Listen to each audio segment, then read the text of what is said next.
Hello बच्चों, thumbnail पर आपने बिल्कुल सही देखा है। एक क्लिक अगर आपने ये क्लिक कर दिया तो समझ लीजिए आपकी मैथ से रिलेटेड कोई समस्या नहीं रहेगी एनडीए के साथ किसी भी एग्जाम में। देखिए, 2 मिनट के लिए ध्यान से सुनिएगा, इस समस्या का समाधान कैसे करेंगे हम। हमने क्या किया है, हैंड रिटन नोट्स तैयार किए हैं। केवल इन नोट्स को आप पढ़ने से ही, ठीक है, आपको थोड़ी बिल्कुल तैयार हो जाएगी। फिर हम इन पर प्रीवियस ईयर क्वेश्चन लगाएंगे, ठीक है। साथ ही डिस्क्रिप्शन में लिंक दिया है टेलीग्राम ग्रुप का, उसमें ग्रुप को आप ज्वाइन कर लीजिए। वहाँ पर ये पीडीएफ आपको अवेलेबल हो जाएगी। तो आपको नोट्स बनाने में जो टाइम लगता है वो आपका टाइम सेव हो गया। उस टाइम को आप क्वेश्चनों की प्रैक्टिस में लगा सकते हैं, ठीक है। तो चलिए शुरू करते हैं। हम देख रहे हैं आज का जो हमारा टॉपिक है, इसमें इस टॉपिक को हम कंप्लीट कवर करेंगे। आप एनडीए के साथ साथ किसी भी गवर्नमेंट एग्जाम की तैयारी कर रहे हैं जिसके अंदर 11th या 12th का सिलेबस आना है, सभी के लिए ये वीडियो इंपॉर्टेंट है। इस एक ही वीडियो के अंदर इस चैप्टर को हम कंप्लीट करेंगे। तो देखिए, हम पढ़ने जा रहे हैं सेट्स। क्या होते हैं सेट्स? देखिए, ये एक ऐसा टॉपिक है जिसका यूज आप अपनी डेली लाइफ में पहले ही कर चुके हैं और पढ़ भी रहे हैं। तो क्या होता है सेट? जैसे कि आपके पास स्कूल बैग है, आपने स्कूल बैग के अंदर बुक के लिए अलग से कंपार्टमेंट है, मतलब अलग से पॉकेट है। नोटबुक के लिए अलग कर रखा है, वाटर बॉटल के लिए अलग है, पेन के लिए अलग है। तो ये अलग अलग आपने क्या बना रखे हैं, एक तरीके से सेट ही बना रखे हैं। तो सेट का मतलब समुच्चय यानी कि ग्रुप, किसी चीज का समूह, ठीक है। तो वो क्या होता है, सेट होता है। जैसे कि आप किचन में जाएंगे तो मम्मी ने गिलास को अलग से सेट कर रखा है, कटोरियों को अलग से सेट कर रखा है, तो वो भी एक तरीके से क्या बना रखा है, सेट बना रखा है, ठीक है। तो सेट को कैसे डिफाइन करेंगे हम? जॉर्ज कैंटर इसके फाउंडर थे, फर्स्ट टाइम इन्होंने सेट को डिफाइन किया था। तो सेट क्या होता है? Set is a well defined का मतलब होता है सुपरिभाषित, मतलब डेफिनेशन ऐसी प्रिसाइज होनी चाहिए कि डेफिनेशन को पढ़ने के बाद हम ये कह सकें कि कोई भी एलिमेंट इस सेट के अंदर बिलोंग करेगा या फिर नहीं करेगा, ठीक है। और साथ ही इसने बोला है डिस्टिनेट ऑब्जेक्ट, मतलब डिफरेंट ऑब्जेक्ट होनी चाहिए, यानी कि जो ऑब्जेक्ट है वो आपके सेम नहीं हो सकते हैं। एलिमेंट क्या नहीं हो सकते हैं, रिपीट नहीं कर सकते हैं। हम किसी भी एलिमेंट को अगर हम रिपीट करते हैं तो भी उसको वन टाइम ही काउंट करेंगे, ठीक है। साथ ही क्या बोला है, it is denoted by capital letter of ABC. ABCD के बड़े अक्षरों से हम सेट को क्या करेंगे, डिनोट करेंगे। मतलब सेट को किससे लिखा जाएगा, एबीसीडी के कैपिटल लेटर्स में लिखा जाएगा, capital A, capital B, capital C. चलिए कुछ एग्जांपल्स देख लेते हैं। जैसे कि a set of all natural number, तो नेचुरल नंबरों का जो होगा, नेचुरल नंबरों का कलेक्शन क्या होगा, एक सेट होगा। तो कि नंबर तो कोई भी हो, होल नंबर हो, इंटीजर हो, इवन हो, ओड हो, सभी नंबर्स क्या होते हैं, सेट होते हैं, क्योंकि ये वेल डिफाइन होते हैं। तो इनको तो देखते ही टिक लगा देना है आपको, ठीक है। आगे क्या बोल रहा है, set of states in India. India के अंदर जितने भी स्टेट्स हैं, ठीक है, उनका कलेक्शन, तो ये वेल डिफाइंड है। तो इस चीज को हम अच्छे से आगे क्लियर करेंगे कि वेल डिफाइंड कैसे पता लगेगा ना। The set of all all stars in space, space के अंदर जितने भी स्टार्स हैं उनका कलेक्शन क्या है, वेल डिफाइंड है। तो कोई भी चीज वेल डिफाइंड कब होती है, वेल डिफाइंड कब नहीं होती है, इसके लिए हमने ये नोट लिखा है, इस पर ध्यान देंगे आप। देखिए यहाँ पर लिखा है the collection of intelligent student in your class. आपकी क्लास के अंदर जितने स्टूडेंट है, इंटेलिजेंट स्टूडेंट है, उनका कलेक्शन। तो देखिए उनका कलेक्शन सेट नहीं होगा। क्यों नहीं होगा? क्योंकि इंटेलिजेंसी का कोई मापदंड नहीं होता। इंटेलिजेंसी को हम मेजर नहीं कर सकते हैं कि कोई भी बंदा कितने केजी इंटेलिजेंट है, ठीक है। यहाँ पर क्या हो रहा है, कंपेयर किया जा रहा है, तुलना की जा रही है कि भाई मेरे मुकाबले आप इंटेलिजेंट है, आपके मुकाबले कोई और इंटेलिजेंट है। तो इससे क्या होगा, सेट के एलिमेंट चेंज होंगे। अभी मान लीजिए मैं सेट में हूँ, बाद में पता लगा कि मेरे से आप ज्यादा इंटेलिजेंट है, तो मैं सेट से बाहर, आप सेट के अंदर। तो इससे क्या हो रहा है, सेट के एलिमेंट चेंज हो रहे हैं। यानी कि जहां भी कंपेयर करने की बात आए, तुलना की जाए, एक दूसरे से कंपेयर किया जाए, वो चीज सेट नहीं होगी, वो वेल डिफाइंड नहीं होगी। अगर इसके अंदर से मैं ये इंटेलिजेंट रिमूव कर देता हूं, ठीक है, अब क्या पढ़ेंगे हम, the collection of student in your class. अब ये सेट है, यानी कि इंटेलिजेंसी को अगर हम यहाँ से हटा दें तो ये फिर क्या रहेगा, हमारा सेट रहेगा। एक एग्जांपल और भी है, देखो, the collection of longest river in India, ठीक है। तो यहाँ पर भी रिवर्स को क्या किया जा रहा है, कंपेयर किया जा रहा है। अगर ये लॉन्गेस्ट को मैं यहाँ से हटा देता हूँ, खाली बोलता हूँ the collection of river in India, तब ये सेट है, क्योंकि यहाँ पर भी रिवर्स को क्या किया जा रहा है, कंपेयर किया जा रहा है। तो जब भी कंपेयर किया जाता है तो आप समझ जाएंगे कि वो सेट नहीं है, क्योंकि वो वेल डिफाइंड नहीं है। आई होप आपको ये बात क्लियर हो गई होगी। चलिए आगे चलते हैं। नेक्स्ट है हमारे पास एलिमेंट्स ऑफ सेट। तो एलिमेंट्स ऑफ सेट क्या होंगे भाई? The elements of set are denoted by small letter. पहले बात तो ये है कि सेट के अंदर जो ये नंबर लिखे होते हैं ना, इन्हीं को हम क्या बोलते हैं, एलिमेंट बोलते हैं, ठीक है। क्या बोलते हैं, एलिमेंट। तो इन एलिमेंटों को किससे डिनोट किया जाएगा? स्मॉल लेटर से डिनोट किया जाएगा, छोटे एबीसीडी के अक्षरों से डिनोट किया जाएगा। एक चीज और यहाँ पर आप ध्यान देंगे, यहाँ पर ये मैंने क्या लिखा है, 3 बिलोंग्स टू, क्या रीड करेंगे इसको? 3 बिलोंग्स टू ए। इसका बिलोंग्स टू का मतलब ये होता है कि ये एलिमेंट इस सेट के अंदर बिलोंग कर रहा है। तो आपको इस सेट में 3 दिखाई दे रहा है, बिल्कुल दिखाई दे रहा है, तो ये इसमें बिलोंग कर रहा है। क्या इसमें आपको 6 दिखाई दे रहा है सेट में? यहाँ पर लिखा है 6 is does not belongs to A. तो क्या आपको इसमें 6 दिखाई दे रहा है? नहीं दे रहा है, क्योंकि 6 इसके अंदर बिलोंग नहीं कर रहा है, इसलिए यहाँ पर क्या लिखा गया है? 6 is does not belongs to A. ठीक है, और सेट के अंदर जो ये नंबर्स लिखे हुए हैं इनको हम क्या बोलते हैं? एलिमेंट बोलते हैं। ठीक है, आगे चलते हैं हम। अब देखिए हमने ये पढ़ लिया भाई सेट क्या होते हैं, उनके अंदर जो नंबर्स लिखे होते हैं उनको हम क्या बोलते हैं? एलिमेंट्स, या फिर एंट्री भी बोल सकते हो आप। ठीक है, उसके बाद किसी भी सेट की रिप्रेजेंटेशन कैसे होगी, कैसे रिप्रेजेंट करेंगे हम, कैसे लिख के बताएंगे कि बस सेट को किस तरीके से लिख सकते हैं। तो there are 2 methods for representation of a set. Set को हम 2 तरीके से रिप्रेजेंट कर सकते हैं, 2 मेथड से रिप्रेजेंट कर सकते हैं। फर्स्ट ऑफ ऑल है टेबुलर फॉर्म, रोस्टर फॉर्म या लिस्टिंग मेथड। देखिए नाम 3 है, चीज एक ही है। टेबुलर फॉर्म भी बोल सकते हो आप, रोस्टर फॉर्म भी बोल सकते हो, और लिस्टिंग मेथड भी बोल सकते हो। ये बहुत जेन्युइन है।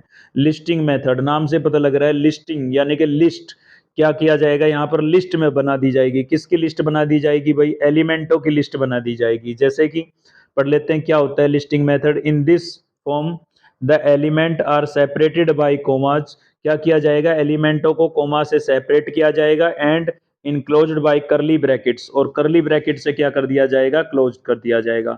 यानी कि एलिमेंटों की एक लिस्ट बना करके कोमा लगा के सेपरेट किया जाए और करली ब्रैकेट से बंद कर दिया जाए, तो उस फॉर्म को हम क्या बोलेंगे? लिस्टिंग मेथड फॉर्म बोलेंगे, लिस्टिंग फॉर्म बोलेंगे, टेबुलर फॉर्म बोलेंगे, या रोस्टर फॉर्म बोलेंगे। 3 नेम है, चीज एक ही है। देखिए एग्जाम्पल से, ये बहुत अच्छी बात है, मैंने हर टॉपिक पर एग्जाम्पल दिए हैं ताकि आपको अच्छे से ये चीज क्लियर हो उसके। यहाँ पर देखिए ए सेट आपको ये गिवन है, बी सेट ये गिवन है। ठीक है, तो यहाँ पर आप देख सकते हैं ये दोनों ही सेट किस फॉर्म में लिखे हुए हैं? लिस्ट के फॉर्म में लिखे हुए हैं। हर एलिमेंट के को कोमा लगा के सेपरेट किया गया है, और करली ब्रैकेट्स इनको क्या किया गया है? क्लोज किया गया है। साथ ही एक बात आप और भी नोट करेंगे, ये दोनों एक सेट हैं, ये दोनों आपको दिख रहे हैं, ये दोनों सेट ही हैं, लेकिन ये दोनों इक्वल सेट है, क्योंकि यहाँ पर आप देख रहे हैं 2 को क्या किया गया है? रिपीट। यहाँ पर भी 3 को क्या किया गया है? रिपीट। तो इसको हम 1 टाइम ही लिखेंगे, तो इसलिए दोनों कैसे सेट हैं? इक्वल सेट है। मैं स्टार्टिंग में आपको बता चुका हूँ कि डिफरेंट एलिमेंट्स का कलेक्शन, यानी कि एलिमेंट्स क्या होने चाहिए? अलग अलग होने चाहिए। अलग अलग होंगे तब सेट होगा हमारा। अगर रिपीट भी हो रहे हैं तो भी उनको हम 1 टाइम ही काउंट करेंगे। ठीक है, नेक्स्ट फॉर्म आ गई हमारे पास सेट बिल्डर मेथड। नाम से ही पता लग रहा है सेट बिल्डर, सेट को बिल्ड करने वाली, सेट को बनाने वाली फॉर्म। और दूसरा नेम क्या होगा इसका? Rule method. क्या? क्योंकि यहाँ पर केवल सेट के एलिमेंट नहीं बताए जाएंगे, रूल बताया जाएगा, एक प्रॉपर्टी बताई जाएगी सेट की। सेट के एलिमेंट नहीं, सेट की क्या बताई जाएगी? प्रॉपर्टी से रिप्रेजेंट किया जाएगा। ठीक है, तो सेट बिल्डर यानी कि सेट को बिल्ड करने वाली, या फिर रूल मेथड भी इनको आप बोल सकते हो। इन this form the set is represented by the property of set.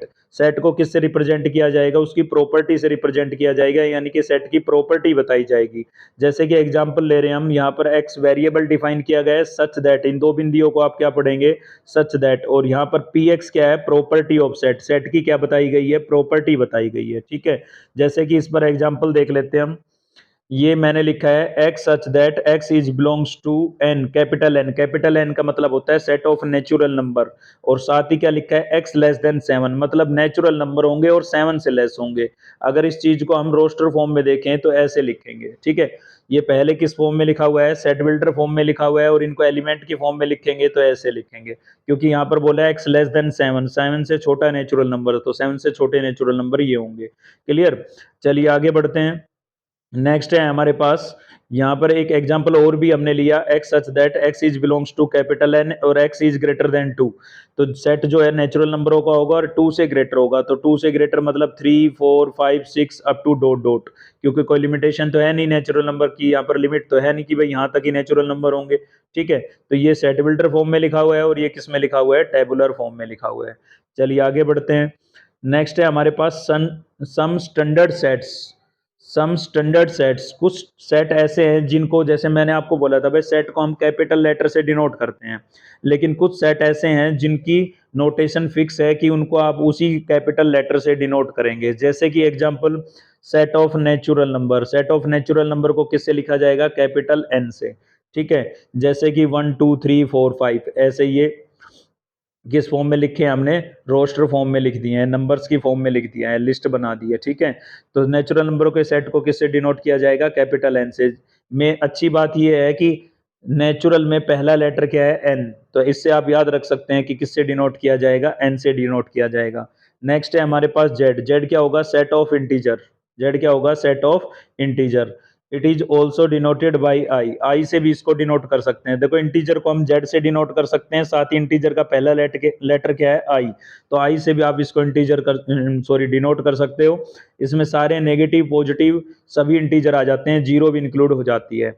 लेकिन अगर हमने लिख दिया जेड प्लस या आई प्लस, तो इसमें आएंगे पॉजिटिव इंटीजर, क्या आ जाएंगे, पॉजिटिव, प्लस लगाने से केवल पॉजिटिव इंटीजर आएंगे 1 2 3 4 5। ठीक है, और जेड माइनस लिख दिया तो इसमें केवल कैसे इंटीजर आएंगे, नेगेटिव इंटीजर आएंगे, जो कि सारे माइनस के होंगे। ठीक है, अगर हम यहाँ पर लिख देते हैं जेड जीरो, क्या लिख देते हैं, जेड जीरो, या आई जीरो लिख देते हैं, तो जीरो से क्या पता लगेगा, set of all non zero integers, मतलब जीरो को छोड़ करके सारे इंटीजर्स। ठीक है, तो जेड प्लस लिख दिया पॉजिटिव इंटीजर, जेड माइनस लिख दिया नेगेटिव इंटीजर, जेड जीरो लिख दिया तो नॉन जीरो, नॉन जीरो मतलब जीरो को छोड़ करके, जीरो को एक्सेप्ट करके बाकी सभी इंटीजर्स। ठीक है, ऐसे ही इवन, इवन में पहला लेटर होता है ई।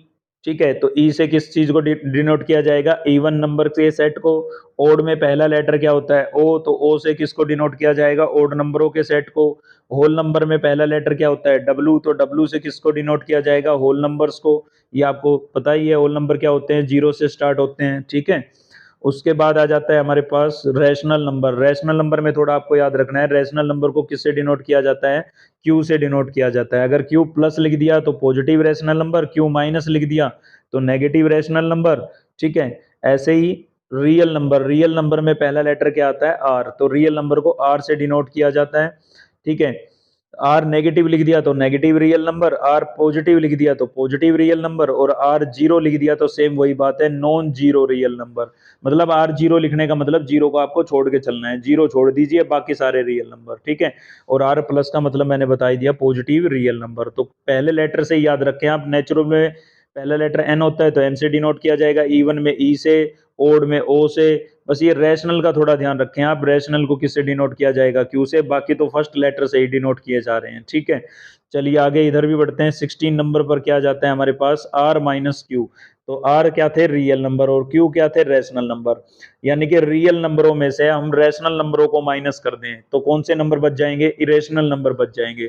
यानी कि आर माइनस क्यू से किस चीज को लिखा जाएगा, इरेशनल नंबरों को लिखा जाएगा। ठीक है भाई, और 17 पर आ जाता है C, C for complex number. C for क्या आ जाता है, कॉम्प्लेक्स नंबर।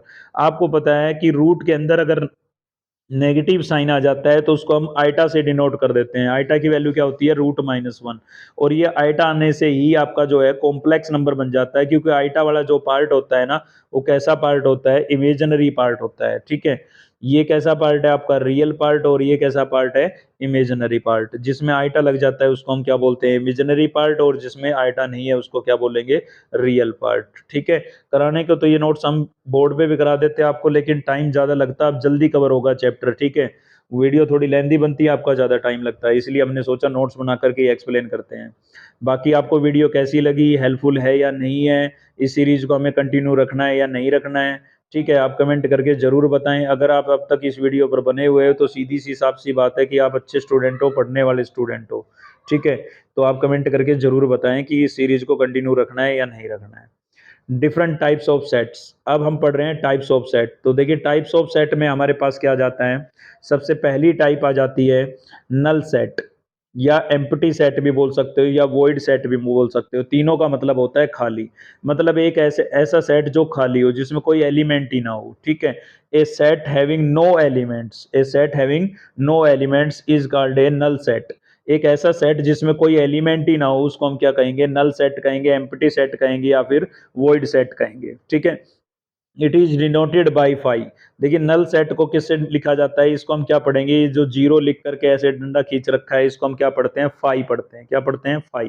तो नल सेट को किससे लिखा जाएगा, फाई से लिखा जाएगा, या करली ब्रैकेट लगा करके खाली ओपन छोड़ दिया जाएगा। इस टाइप से करली ब्रैकेट लगा के खाली छोड़ दिया तो भी हम इसको क्या कहेंगे, नल सेट कहेंगे, एम्प्टी सेट कहेंगे, या वॉइड सेट कहेंगे भाई। ठीक है, तो इसमें कुछ बातें नोट करने की है क्या नोट करने की, अगर कर्ली ब्रैकेट के अंदर हमने 5 लिख दी ना, या कर्ली ब्रैकेट के अंदर हमने 0 लिख दिया, तो ये आपका नल सेट नहीं होगा, वॉइड सेट नहीं होगा, क्योंकि इसमें एक एलिमेंट हो जाएगा, ठीक है। जबकि नल सेट में तो कोई एलिमेंट होता ही नहीं है। तो इस वाले केस में तो 0 एक एलिमेंट हो गया, और इस वाले केस में 5 एक एलिमेंट हो गया। तो 5 को केवल ऐसे लिखा जाता है तो वो नल सेट है, लेकिन इसी को कर्ली ब्रैकेट में बंद कर दिया तो अब ये नल सेट नहीं है। तो कैसा सेट हो जाएगा, ये सिंगलटन सेट हो जाएगा, जो हमारी नेक्स्ट टाइप है, ठीक है। चलिए नेक्स्ट टाइप देखते हैं, तो एग्जांपल देख लेते हैं इस पर। पहले देखिए, ये एक एग्जांपल दिया मैंने यहाँ पर क्या बोला है, x such that x is belongs to capital N. Capital N का मतलब सेट ऑफ नेचुरल नंबर, अभी पीछे पढ़ के आए थे हम, ठीक है। और एक्स की जो वैल्यू है वो 4 से ग्रेटर होगी, 5 से लेस होगी। मतलब आपको एक ऐसा नेचुरल नंबर देखना है जो 4 से तो ग्रेटर और 5 से लेस और नेचुरल नंबर होना चाहिए। तो भाई 4 और 5 के बीच में तो कोई नेचुरल नंबर है ही नहीं। तो इसका मतलब ये सेट कैसा सेट है, नल सेट है, वॉइड सेट है, एम्प्टी सेट है, क्योंकि 4 और 5 के बीच में कोई नेचुरल नंबर बिलोंग नहीं करता है, ठीक है। चलिए आगे बढ़ते हैं, सिंगलटन सेट। सिंगलटन सेट देखिए, नाम ही जेन्युइन है, नाम से पता लग जाता है। यहाँ पर लिखा है सिंगल। अब सिंगल का मतलब वो नहीं है जो आप सोच रहे हैं, देखिए फीलिंग नहीं लेनी है यहाँ पर कि भी ये सोच रहे हो भाई यहाँ तो शादी ब्याह की बात हो रही है ना। यहाँ पर सिंगल का मतलब है एक, यानी कि एक ऐसा सेट जिसमें केवल और केवल एक एलिमेंट बिलोंग करे, यानी कि a set having one and only one element. एक ऐसा सेट जिसके अंदर केवल और केवल एक एलिमेंट हो, ऐसे सेट को हम क्या कहेंगे, सिंगलटन सेट कहेंगे या फिर यूनिट सेट कहेंगे। नेम दो है, चीज एक ही है। सिंगल का मतलब भी वन होता है, यूनिट का मतलब भी वन होता है, तो नाम से आप याद रख सकते हैं, सिंगल दिखाई दे समझ जाना सेट के अंदर कितने एलिमेंट है, एक ही एलिमेंट है। जैसे कि एग्जांपल, ये करली ब्रैकेट में 0 लिख दिया, अभी पीछे डिफाइन किया था मैंने, इसके अंदर एक एलिमेंट है क्या, 0, तो इसको हम क्या कहेंगे, सिंगलटन सेट कहेंगे। या फिर मैंने ये एग्जांपल दे दिया x-3 इक्वल्स टू 4, तो इसको जब आप सोल्व करेंगे, यहाँ से x की वैल्यू कैलकुलेट करेंगे, तो x की वैल्यू कितनी आएगी, 7।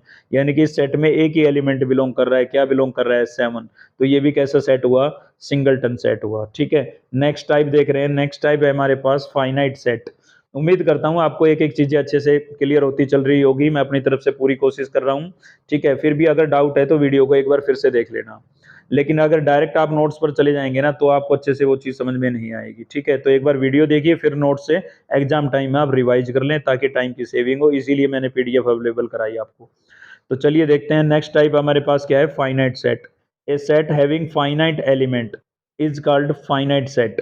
मतलब एक ऐसा सेट जिसमें फाइनाइट एलिमेंट हो। फाइनाइट एलिमेंट मतलब एलिमेंटों को हम काउंट कर सके, गिन सके। जैसे कि एग्जांपल आपको दिख रहा है 1 2 3 4, तो इसमें नंबर ऑफ एलिमेंट्स कितने हैं, 4 एलिमेंट है, काउंट कर पा रहे हैं ना, गिन पा रहे हैं ना।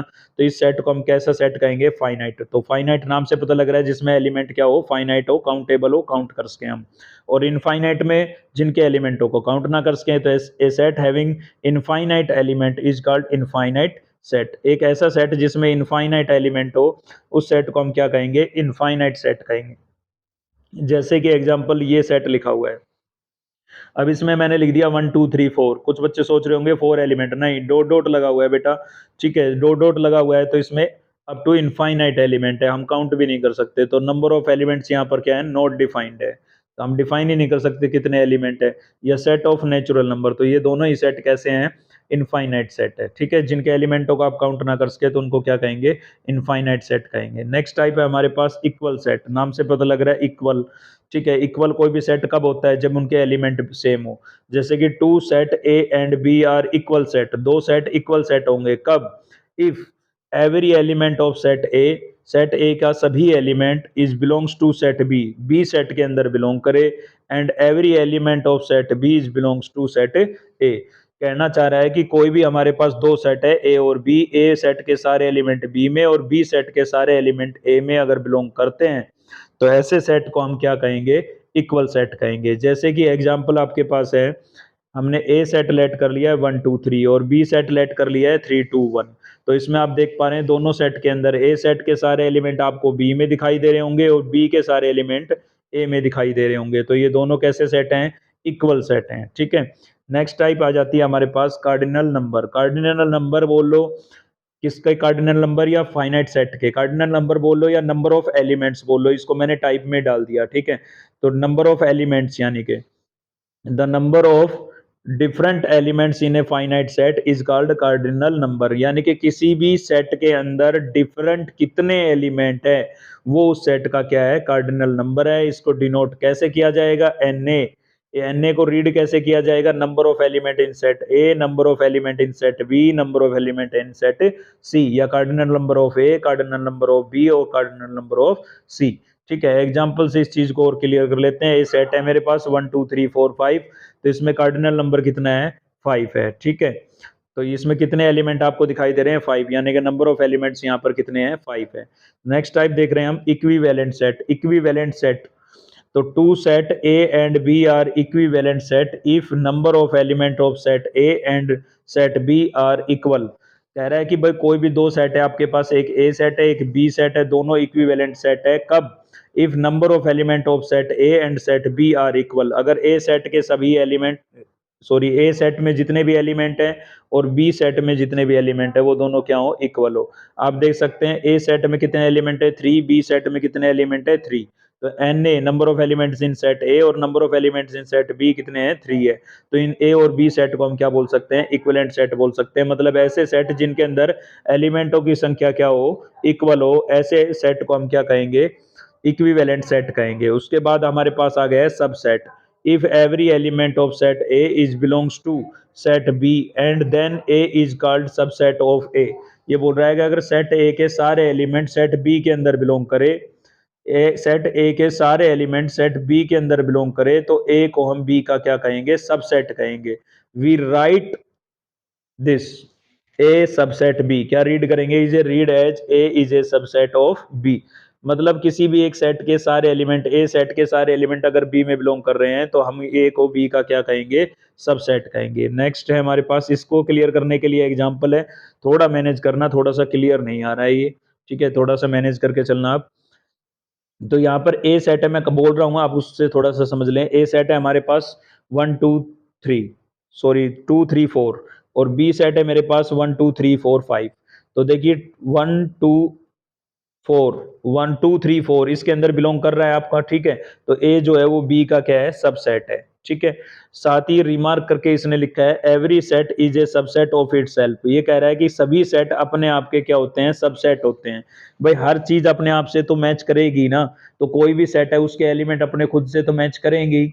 ठीक है, इसलिए हर सेट जो होता है वो अपने आप का क्या होता है, सबसेट होता है। साथ ही फाइव भी जो होता है ना वो सभी का क्या होता है, सबसेट होता है, क्योंकि फाइव में कोई एलिमेंट ही नहीं होता, तो वो सभी के साथ मैचिंग बना लेता है। ठीक है, नेक्स्ट चीज है हमारे पास टोटल नंबर ऑफ सबसेट्स।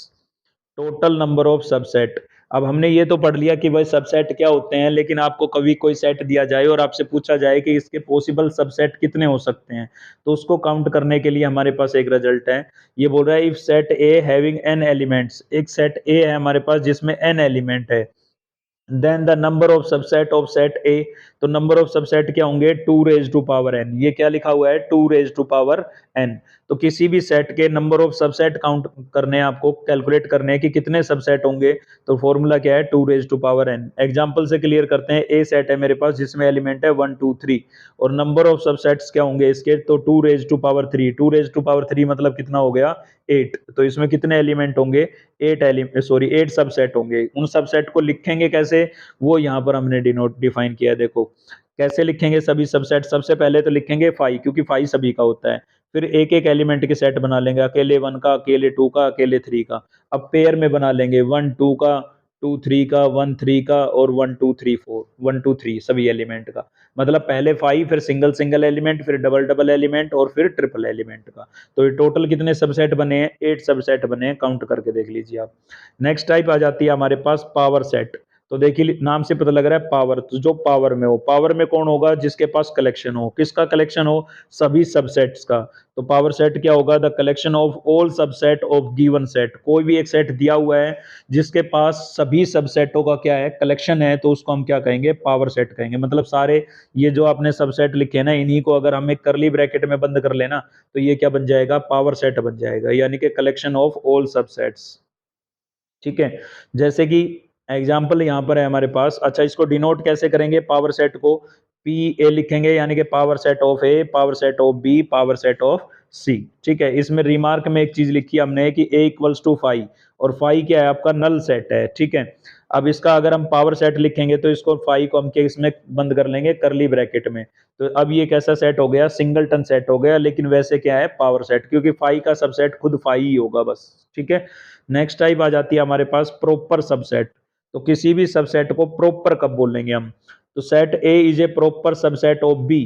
ए जो है वो बी का प्रॉपर सबसेट होगा कब, if every element of set A are belongs to set B, अगर सेट ए के सारे एलिमेंट सेट बी में बिलोंग कर रहे हैं, and set B at least one element does not belongs to set A. कहना चाह रहा है कि ए सेट के सारे एलिमेंट अगर बी में बिलोंग कर रहे हैं और बी का कम से कम एक ऐसा एलिमेंट है जो ए में बिलोंग नहीं कर रहा है, मतलब सारे बिलोंग नहीं करने चाहिए, कम से कम एक एलिमेंट ऐसा बच जाना चाहिए जो ए सेट में बिलोंग ना करे, तो it is denoted by A is a subset of B. तो इसको हम कैसे लिखेंगे, ए सबसेट बी ऐसे लिखेंगे। एग्जांपल से क्लियर करते हैं। ए सेट है मेरे पास 1 2 3 और बी सेट है मेरे पास 1 2 3 4, ठीक है। तो आपको दिख रहा होगा ए सेट के सारे एलिमेंट किस में दिखाई दे रहे हैं, बी में दिखाई दे रहे हैं। तो हम बोल सकते हैं कि A is a subset of B, लेकिन बी के सारे एलिमेंट आपको ए में नजर नहीं आ रहे होंगे, ध्यान से देखिए 4 बिलोंग नहीं कर रहा है, ठीक है। तो ये कैसा सबसेट है, प्रॉपर सबसेट है। अगर बिलोंग करता तो कंपरेबल होता, जो नेक्स्ट टाइप होगी हमारी, ठीक है। रिमार्क में लिखा है कि A is a subset of B, कैसे रीड करेंगे, A is a subset of B, and ये कैसे रीड करेंगे।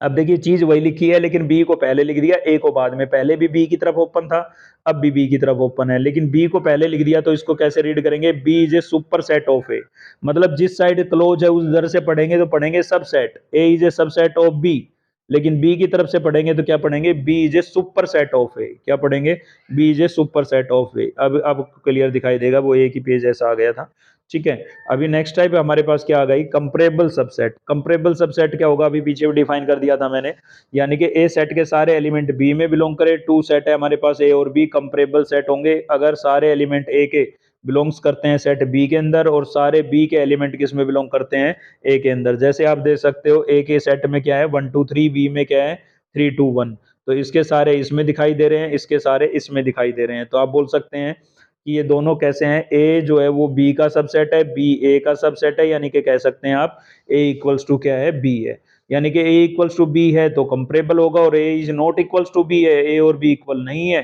तो कैसा होगा, प्रॉपर होगा, ठीक है। नेक्स्ट आ जाता है हमारे पास यूनिवर्सल सेट। तो देखिए यूनिवर्सल सेट क्या होता है, universal set is a very large set, एक तो बहुत वेरी लार्ज से होता है, बहुत बड़ा सेट होता है। Every set is a subset of universal set, मतलब यूनिवर्सल सेट एक वेरी लार्ज सेट होता है और बाकी जितने भी सेट होते हैं ना सभी इसके सबसेट होते हैं, मतलब सभी के एलिमेंट आपको यूनिवर्सल में दिखाई देंगे। It is denoted bye you, इसको किससे डिनोट करते हैं, यू से डिनोट करते हैं या सिग्मा से डिनोट करते हैं या एस से डिनोट करते हैं, ठीक है। ये तीन साइन से ज्यादातर हम यू से ही डिनोट करते हैं, तो ये ध्यान देंगे आप। एग्जाम्पल जैसे कि ये मैंने एक यूनिवर्सल सेट लिखा है, ये ए सेट लिखा है, ये बी सेट लिखा है, ये सी, तो ये ए बी सी सभी तीनों के एलिमेंट आपको यू में नजर आ रहे होंगे, तो यू इसके लिए इन तीनों के लिए क्या हो गया, यूनिवर्सल हो गया। यूनिवर्स जैसे यूनिवर्स भाई सारी दुनिया उसके अंदर ही आती है ना, ठीक है। तो ऐसे ही ये समझ लीजिए ये इनके लिए यूनिवर्स हो गया, इन सभी के लिए, इन सारे सेट इसके अंदर बिलोंग करेंगे। अब शुरू होते हैं हमारे पास ऑपरेशन ऑफ सेट। चलिए सेट का हम ऑपरेशन शुरू करते हैं अब, ठीक है।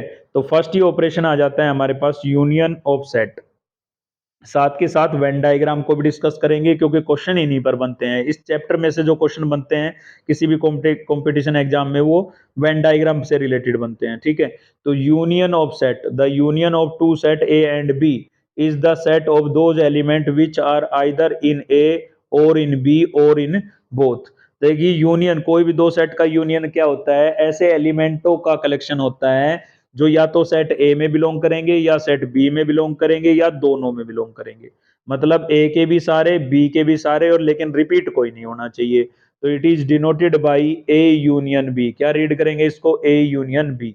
ये ए सेट आपको गिवन है, ये बी सेट गिवन है, दोनों का हम यूनियन ले रहे हैं, तो आपने क्या किया, ए सेट के तो सारे एलिमेंट ले लो, तो ये आ गया 1 2 3 4। अब बी के वो लेने हैं जो पहले से इसमें नहीं लिखे गए हैं, 3 पहले से लिखा हुआ है, 4 पहले से लिखा हुआ है, 5 नहीं लिखा था लिख दिया हमने, 6 नहीं लिखा था लिख दिया हमने, तो ये क्या आ गया आपके पास, ए यूनियन बी। इसी चीज को वेन डायग्राम से पढ़ते हैं। तो देखिए ये मैंने जो दिखाया है ना, ये क्या है आपका रेक्टेंगुलर फॉर्म में, ये यूनिवर्सल सेट है, ठीक है।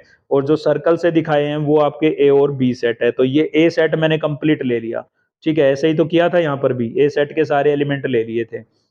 अब बी का बैलेंस भी ले लिया, मतलब ए का पूरा सेटेड कर दिया और बी का जो ये बचा हुआ हिस्सा था वो भी सेटेड कर दिया। तो ये वेन डायग्राम बन गया किसके लिए? ए यूनियन बी के लिए। आई होप आपको ये चीज क्लियर हुई होगी। ए सेट कंप्लीट लेना है, ठीक है, ए सेट कंप्लीट लेना है, बी सेट का बैलेंस लेना है, तो ये क्या बन जाएगा? ए यूनियन बी बन जाएगा। या उल्टा भी बोल सकते हो कि बी सेट कंप्लीट और ए का बैलेंस, ठीक है, यानी कि ए और बी के दोनों के एलिमेंट उसके अंदर बिलोंग करने जाने चाहिए। उसके बाद आ जाता है हमारे पास intersection of set. The intersection of two set A and B is the set of those element which are common in A and B. मतलब उन एलिमेंटों का कलेक्शन होगा जो दोनों सेट में कॉमन होंगे, ए में भी होंगे और बी में भी होंगे। It is denoted by A intersection B. क्या रीड करेंगे इसको? ए इंटरसेक्शन बी, ठीक है। जैसे कि एग्जाम्पल हमने लिया है यहाँ पर, ए सेट है हमारे पास ये, बी सेट ये है, दोनों में सेम एलिमेंट आपको दिखाई दे रहे होंगे, 3 4 इसमें भी है, 3 4 इसमें भी है, तो ए इंटरसेक्शन बी में क्या आ जाएगा? 3 4। अब इसी चीज को वेन डायग्राम में पढ़ते हैं। तो देखिए यहाँ पर ए सेट है आपके पास और ये बी सेट है।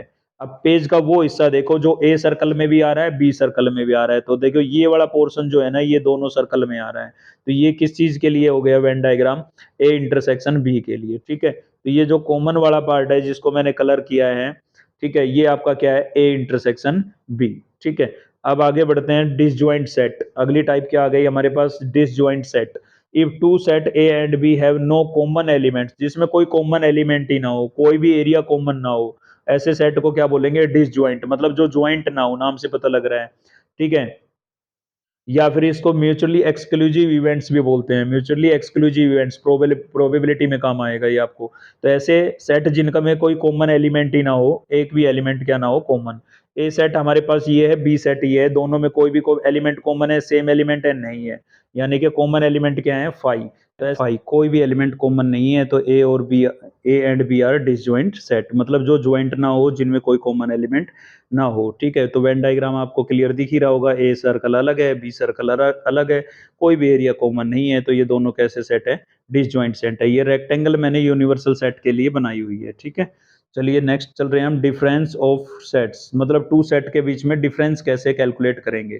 तो पहले डेफिनेशन पढ़ लेते हैं। If A and B are two set, then the set of those element of set A which does not belongs to B.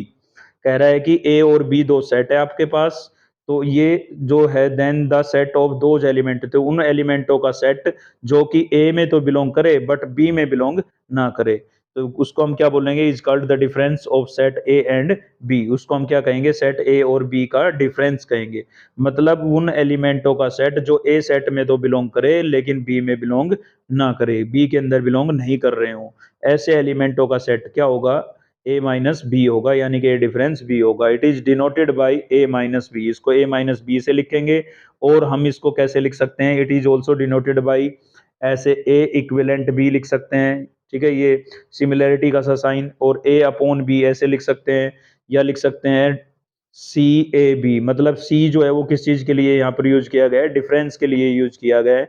या फिर हम कह सकते हैं सी को मतलब complement, complement of B in A, मतलब बी का complement, complement of B in A, ठीक है। तो यहाँ पर इस चीज को हम एग्जाम्पल से क्लियर करते हैं अच्छे से। देखिए, ये ए सेट आपको गिवन है 1 2 3 और बी सेट आपको गिवन है 2 3 4। अब आपको मान लीजिए ए माइनस बी निकालना है, तो ए माइनस बी निकालना है तो आपको ए सेट के वो एलिमेंट लिखने हैं जो बी में बिलोंग नहीं कर रहे हैं। तो देखिए 2 भी बी में बिलोंग कर रहा है, 3 भी बिलोंग में बी में बिलोंग कर रहा है, तो इनको हमने कट कर दिया, बचा क्या? 1, तो केवल 1 आ जाएगा। ऐसे ही बी माइनस ए, तो बी का बैलेंस जो आगे लिखा है ना उसी का बैलेंस लिखना है, तो बी का बैलेंस लिखना है, मतलब बी सेट के वो एलिमेंट लिखने हैं जो ए में बिलोंग नहीं कर रहे हैं। तो 3 और 4 कट हो गया, क्या बचा? सॉरी, 2 और 3 कट हो गया, 2 और 3 कट हो गया, क्या बचेगा आपके पास? 4 बचेगा, ठीक है। 2 और 3 कट हो जाएगा और क्या बच जाएगा? 4, 4 आ जाएगा इसके अंदर बी माइनस ए में। तो सीधी सी बात है, दोनों में जो कॉमन एलिमेंट है ना वो कट हो जाएंगे। ए माइनस बी लिख रहे हैं तो ए का बैलेंस, और बी माइनस ए लिख रहे हैं तो बी का बैलेंस। इस चीज को वेन डायग्राम से पढ़ते हैं। देखिए, तो यहाँ पर कॉमन एरिया ये था, ये तो कट हो गया, तो ए का बैलेंस ये वाला बचा, तो इसको हम क्या बोलेंगे? इधर वाले पोर्शन को ए माइनस बी बोलेंगे। और ये बी का बैलेंस ये वाला बचा है, तो इसको हम क्या बोलेंगे? बी माइनस ए बोलेंगे, ठीक है। तो इसको एक चीज और भी क्लियर करनी है, ये वर्ड्स प्रॉब्लम में आपकी हेल्प करेगा। ये जो एरिया है ना बच्चों, ये वाला, ठीक है, इसको हम बोल रहे हैं ए माइनस बी, या फिर आप इसको बोल सकते हो ए ओनली, क्योंकि ये वाला जो पोर्शन है ये वो पोर्शन है जो केवल ए सेट के अंदर बिलोंग कर रहा है। तो इसको जब भी आपको वर्ड्स प्रॉब्लम में मिले ना ए ओनली, तो इसका मतलब ए माइनस बी आपको गिवन है, और लिखा हो बी ओनली, तो इसका मतलब आपको बी माइनस ए वाला ये पोर्शन गिवन है, ठीक है। साथ ही इसको ये भी बोल सकते हो आप ए बट नॉट बी, मतलब ए में है लेकिन बी में नहीं है, इसी को सेम ए माइनस बी को आप क्या बोल सकते हो, ए ओनली या ए बट नॉट बी। सेम ऐसे ही इसको आप बोल सकते हो बी ओनली और बी बट नॉट ए, ठीक है। तो ये दोनों चीजें आप अच्छे से क्लियर करें, इसको आगे भी हम फर्दर डिस्कस करेंगे। आगे हमारे पास रिमार्क, रिमार्क क्या होगा भाई, A minus B is not equals to B A, मतलब ए माइनस बी और बी माइनस ए इक्वल नहीं है, कॉम्पिटिटिव प्रॉपर्टी एग्जिस्ट नहीं कर रही है यहाँ पर। ए माइनस बी का जो रिजल्ट होगा ना वो ए सेट के अंदर बिलोंग करेगा, मतलब ए का सबसेट होगा। तो भाई ए माइनस बी में क्या होता है, ए का ही तो बैलेंस होता है, तो ए के अंदर तो मैच करेगा ही। ऐसे बी माइनस ए में क्या होता है, बी का बैलेंस होता है, तो बी सेट में तो मैच करेगा ही, यानी कि उसका सबसेट होगा। सबसेट हम पीछे पढ़ के आए हैं, ए सेट में से 5 को माइनस करेंगे ए ही वापिस आएगा।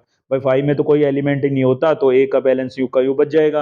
अगर ए में से ए को माइनस करेंगे तो 5 आएगा। भाई सेम सेट में से सेम को माइनस करोगे तो सारे कॉमन एलिमेंट होंगे, सारे के सारे कट हो जाएंगे, तो बचेगा क्या, 5, ठीक है। आगे चल रहे हैं, symmetric difference of two set, symmetric difference देख रहे हैं। Symmetric difference of two set, दो सेट के बीच में सिमेट्रिक डिफरेंस को कैसे डिफाइन किया इसने, set A and set B are two set, the symmetric difference of set A and set B is the set A minus B and B minus A। देखिए सीधा सीधा समझा देता हूं मैं, कि आपके पास कोई भी दो सेट है, आप A माइनस बी उससे कैलकुलेट कर लें और B माइनस ए कैलकुलेट कर लें, और दोनों का आप क्या ले लें, यूनियन, तो जो रिजल्ट आएगा उसको हम क्या बोलेंगे, सिमेट्रिक डिफरेंस बोलेंगे। जैसे ए सेट आपको ये गिवन है, बी सेट ये गिवन है, ए माइनस बी कैलकुलेट करेंगे तो ए का बैलेंस लिखेंगे। देखिए 3 दोनों में सेम था, 3 कट हो गया, तो ए का बैलेंस क्या बचा, 1 2, और बी में से ए को माइनस करेंगे तो 3 कट हो गया, क्या बचेगा, 4 5।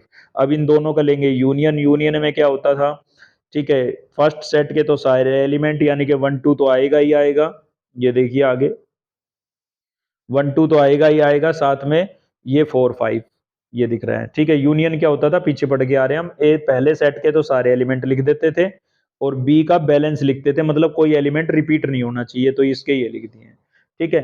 तो ए माइनस बी कैलकुलेट कर लीजिए, बी माइनस ए कैलकुलेट कर लीजिए, और दोनों का यूनियन ले लीजिए। अब इस चीज को हम ए डेल्टा बी से भी डिनोट कर सकते हैं, इसको हम ए ऐसे राउंड फिगर में भी डिनोट कर सकते हैं, ठीक है। और a माइनस बी और b माइनस ए का यूनियन, ये तो मैंने पीछे आपको डिफाइन कर ही दिया था। साथ ही एक चीज और ध्यान देंगे, यहाँ पर कॉम्पिटिटिव प्रॉपर्टी भी एग्जिस्ट करती है, यानी कि a symmetric difference b a delta b equals to b delta a होता है, ठीक है। आगे चल रहे हैं हम, नेक्स्ट है हमारे पास complement of set. Complement of set क्या होता है, देखिए, let u be the universal set, u क्या है, एक यूनिवर्सल सेट है, and a be any set, a कोई अदर सेट है, then complement of A is universal minus A, मतलब किसी भी सेट का अगर आपको कॉम्प्लीमेंट कैलकुलेट करना है तो उस सेट को आप यूनिवर्सल सेट में से क्या कर दीजिए, माइनस कर दीजिए, ठीक है।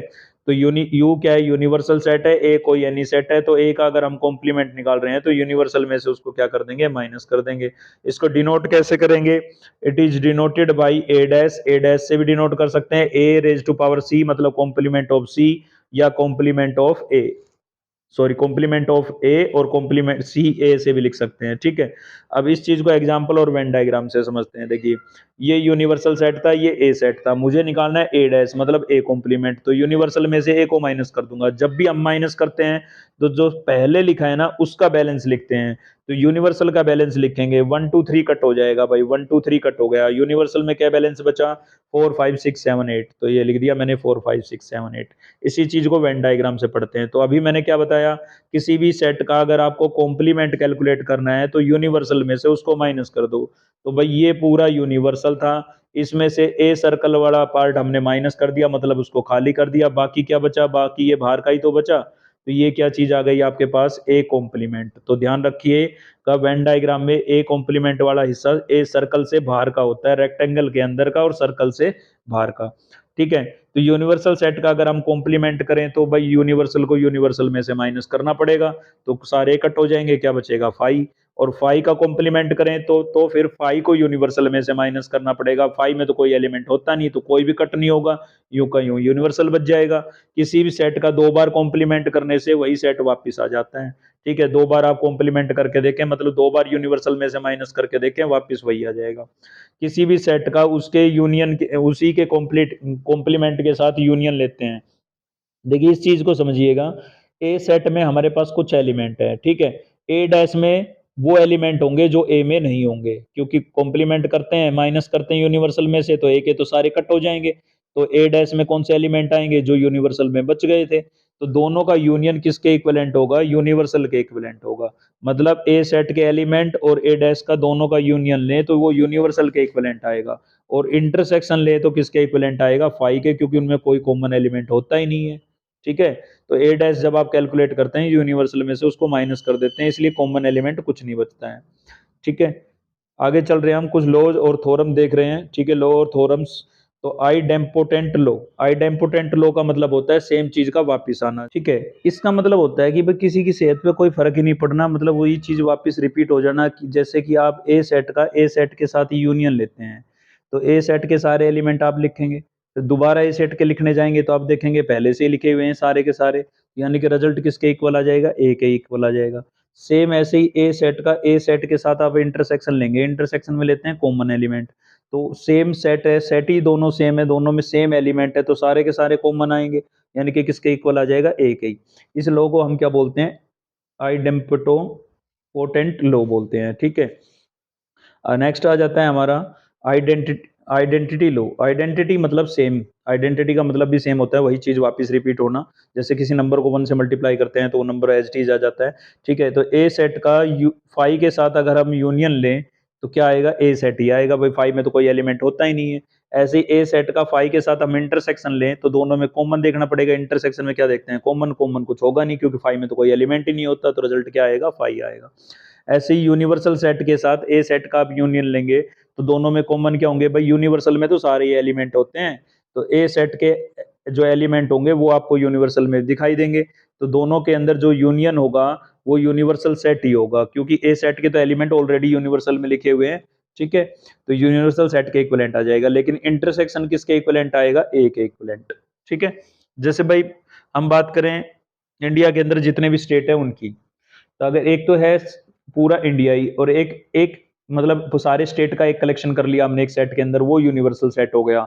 और एक किसी एक स्टेट की बात करें, मान लीजिए हरियाणा की बात करते हैं अपने की, ठीक है, तो हरियाणा उस, तो नेक्स्ट है हमारे पास कोमोटेटिव लॉ। कोमोटेटिव लॉ में क्या होगा भाई, A union B, A union B कर लो आप, या बी यूनियन ए कर लो, ठीक है, दोनों का रिजल्ट क्या रहेगा, सेम। ऐसे ही ए इंटरसेक्शन बी कर लो या बी इंटरसेक्शन ए कर लो, दोनों का रिजल्ट क्या रहेगा, सेम।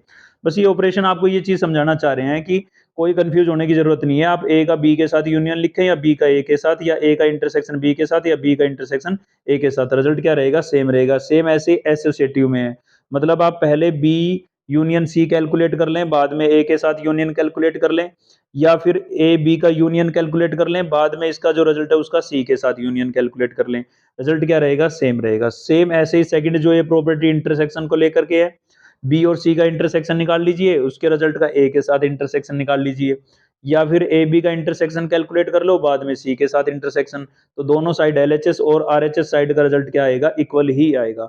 ऐसे ही डिस्ट्रीब्यूटिव लो है, इसके अंदर क्या है, पहले बी और सी का आप इंटरसेक्शन कैलकुलेट कर लो, ठीक है, और ए के साथ उसका क्या ले लो, यूनियन, या फिर आप ए का यूनियन बी के साथ अलग से, ए का यूनियन सी के साथ अलग से, और फिर दोनों का इंटरसेक्शन। ठीक है, तो ये ए को एक तरीके से दोनों के साथ सेपरेट कर दिया, डिस्ट्रीब्यूट कर दिया है, ऐसे ही इसके अंदर किया है। ठीक है, समझ गए होंगे अब ये बात। नेक्स्ट है हमारे पास, for any two set A and B we have the power set of A power set of B, मतलब दो सेट है उनका पावर सेट कैलकुलेट करके उनका इंटरसेक्शन कर दें, मतलब कॉमन एलिमेंट निकाल लें। ठीक है, या फिर आप ए और बी का क्या करें, पहले इंटरसेक्शन करें और फिर उसका क्या लिखें, पावर सेट। पावर सेट आपको याद होगा कलेक्शन ऑफ ऑल सबसेट्स। ठीक है, तो दोनों ही रिजल्ट क्या होंगे, इक्विवेलेंट होंगे। इंटरसेक्शन में तो दोनों इक्वल होते हैं, जबकि यूनियन कैलकुलेट कर रहे हैं ना, तो यूनियन के केस में ये जो होगा ये इसका क्या होगा, सबसेट होगा, मतलब इसके सारे एलिमेंट इसके अंदर बिलोंग करेंगे, ठीक है। लेकिन इक्वल नहीं होंगे, क्योंकि इसके सारे एलिमेंट इसमें बिलोंग नहीं करेंगे, क्योंकि जो कॉमन एलिमेंट वाली बात आ जाती है ना, जो सारे एलिमेंट आते हैं जिसमें, वो वाला सेट इसके अंदर बिलोंग नहीं करेगा। जैसे कोई भी सेट अपने आप का सबसेट नहीं होता है, तो जो सेट आएगा वो खुद का सबसेट होगा, तो वो वाला सेट इसके अंदर बिलोंग नहीं करेगा, ठीक है। नेक्स्ट है हमारे पास डी मॉर्गन्स थ्योरम। तो डी मॉर्गन्स थ्योरम में क्या होगा, डी मॉर्गन्स लॉ क्या क्या बोलता है, देखिए, ए यूनियन बी का आप कॉम्प्लीमेंट ले लीजिए, या ए कॉम्प्लीमेंट और बी कॉम्प्लीमेंट का इंटरसेक्शन, मतलब यूनियन किस में बदल जाएगा, इंटरसेक्शन में, और इंटरसेक्शन किस में बदल जाएगा, यूनियन में, ठीक है। कॉमन था, कॉमन का कॉम्प्लीमेंट था, सेपरेट का हो जाएगा, अलग अलग हो जाएगा, और यूनियन इंटरसेक्शन में, इंटरसेक्शन किस में बदल जाएगा, यूनियन में, ठीक है। या फिर इसी के साथ मेन तो देखिए ये दो ही थे, इसके अलावा ये भी देख लेते हैं, अगर आप बी यूनियन सी को ए में से माइनस करें, या फिर ए में से बी को अलग से माइनस कर लें, ए में से सी को अलग से माइनस कर लें, और यहाँ पर भी सेम वही कहानी है, यूनियन किस में बदलेगा, इंटरसेक्शन में, और इंटरसेक्शन किस में बदलेगा, यूनियन में, ठीक है। तो इनका उल्टा सुल्टा कैसे भी कर लीजिए, बस एक चीज ध्यान रखनी है, यूनियन इंटरसेक्शन में और इंटरसेक्शन यूनियन में चेंज होगा, इन्हीं को क्या बोलते हैं हम, डी मॉर्गन्स लॉ बोलते हैं, ठीक है।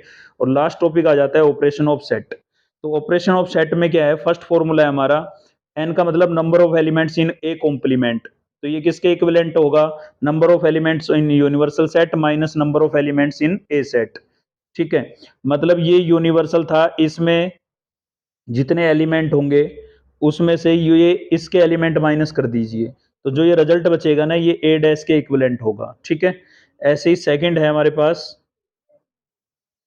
ए यूनियन बी, ये आपको लर्न भी करने हैं, A union B, n A n B, number of element in set A, number of element in set B, minus number of elements in A intersection B.